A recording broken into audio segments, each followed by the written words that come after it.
Shower muna ako, guys.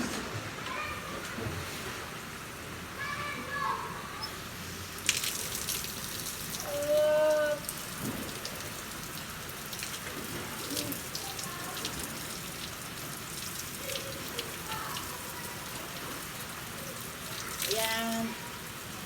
Shower muna ako.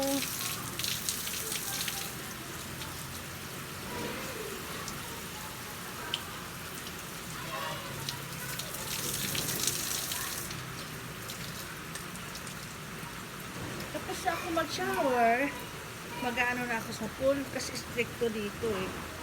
Bawal ang naka-short sa babae. Sa lalaki, trunks. So yun. Yun. Okay. Pupunta na ako sa pool. Okay, ayan sila oh. Wow. Okay.